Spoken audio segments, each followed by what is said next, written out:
咳嗽是一种常见的症状，但有时可能是严重疾病的表现之一，如肺癌。肺癌是一种恶性肿瘤，通常起源于肺部组织。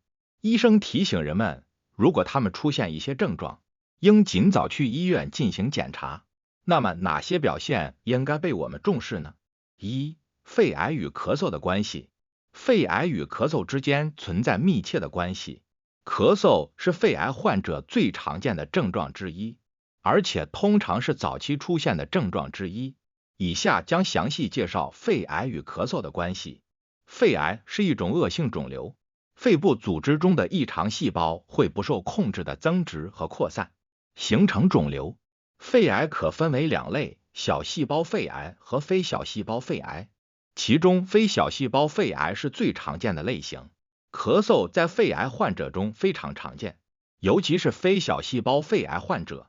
事实上，大约 75% 的肺癌患者在诊断时都有咳嗽症状。咳嗽可能是由于肿瘤对气道的刺激所致。当肿瘤生长并侵犯气道时，它会刺激气道内的神经末梢，引发咳嗽反射。此外，肿瘤也可能分泌粘液或血液，导致咳嗽伴有嗨痰或血痰。肺癌引起的咳嗽通常与其他原因引起的咳嗽有所不同。一般情况下，感冒或呼吸道感染引起的咳嗽会随着病程的发展而逐渐减轻和消失。然而，肺癌引起的咳嗽可能是持续性的，时间长达几周甚至更久，并且不受常规治疗的缓解。因此，如果一个人出现持续性咳嗽，尤其是伴有其他症状，如嗨痰、血痰、胸痛或呼吸困难等，应该及早就医进行进一步检查。需要注意的是，并非所有咳嗽都是由肺癌引起的，许多其他疾病和条件也可以导致咳嗽，例如慢性阻塞性肺疾病、COPD 支气管炎、哮喘等。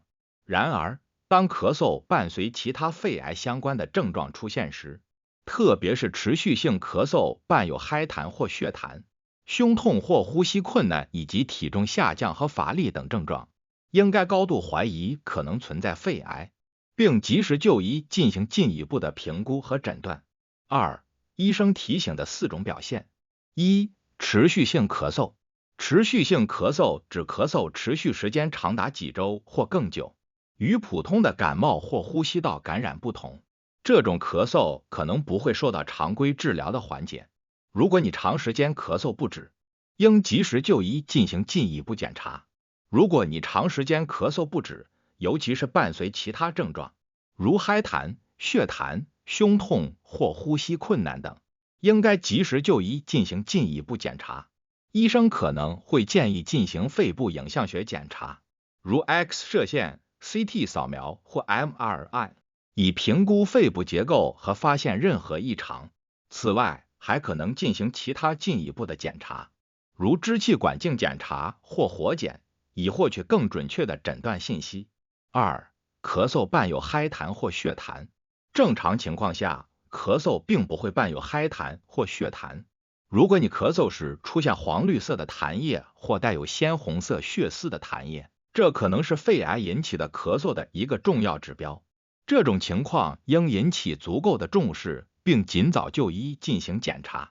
另外，咳嗽时出现带有鲜红色血丝的痰液也是肺癌引起的咳嗽的一个重要指标。肺癌肿瘤可能侵犯肺部血管或气道壁，导致出血。当血液混合在痰液中时，痰液呈现鲜红色血丝的样子，这种痰液中的血丝可能是肺癌引起的出血的结果。三、咳嗽伴有胸痛或呼吸困难。如果咳嗽伴随胸痛或呼吸困难，这可能是肺癌的表现之一。当肺癌肿瘤增长并侵犯周围组织结构时，它可能会压迫或堵塞气道，这导致气流受限，使呼吸变得困难。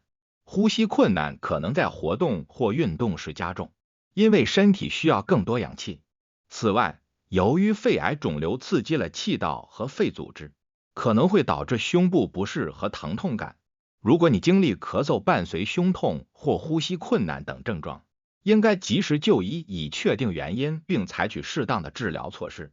医生可能会对你进行详细的病史询问和体格检查，并可能建议进一步的诊断测试，如肺部影像学检查、X 射线、CT 扫描或其他检查方法，如支气管镜检查或活检，以获取更准确的诊断信息。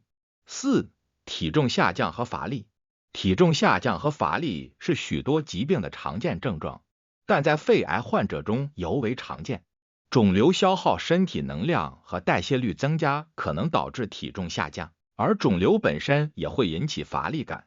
癌症患者常常经历疲劳和虚弱感，这可能是由于肿瘤释放出的化学物质干扰了身体的正常代谢过程，或者由于免疫系统的反应对肿瘤产生了消耗性效应。乏力可能会影响患者的日常活动能力和生活质量。如果你没有明显的原因而出现体重下降和持续性乏力，应及时就医进行评估。肺癌的早期诊断对于治疗和预后至关重要。如果肺癌在早期阶段被发现，治疗的成功率通常更高，并且有更好的生存机会。肺癌是一种严重的疾病，但早期检测和治疗可以提高治愈率。医生提醒人们，如果他们出现持续性咳嗽、嗨痰或血痰、胸痛或呼吸困难以及体重下降和乏力等症状，应尽早去医院进行进一步检查。通过早期诊断和治疗，我们可以增加治愈肺癌的机会，提高生存率。健康意识和及时就医是预防和控制肺癌的关键。